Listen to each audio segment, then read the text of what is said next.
acknowledging when something isn't working and moving on.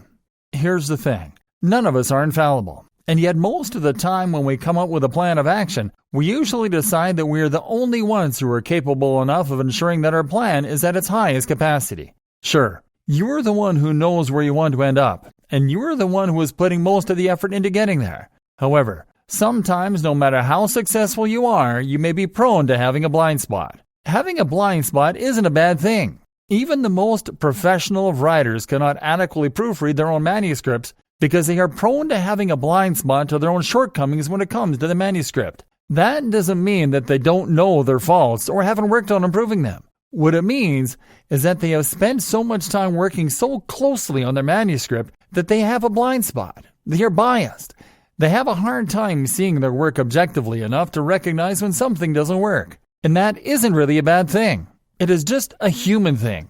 Sometimes we may put so much work and effort into doing something one way and finding that it fails again and again that we aren't willing to be able to look for an alternative path. This can be extremely damaging to somebody who is working hard on achieving a specific goal. If they are too blinded by the course they have set for themselves to be objective about the challenges they are facing, it can waste precious time and resources on recharting a path that is doomed to fail again and again. So how do you know when you've reached a dead end? You need to ask yourself some very important questions. For example, are you being honest with yourself about the path you are on right now?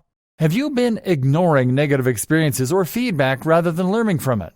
Are you being more emotional than logical when it comes to the approach that you are taking?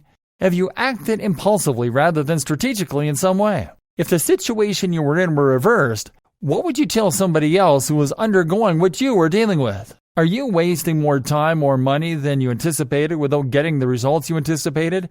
And what if you were going down a difficult path? What would you think of as the worst case scenario if you continue down this path? Is it utter destruction?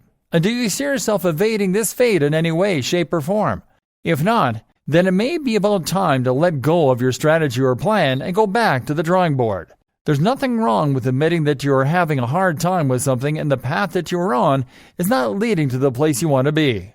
Only you can define success, and sometimes success is only achieved by knowing when to give up and try something new.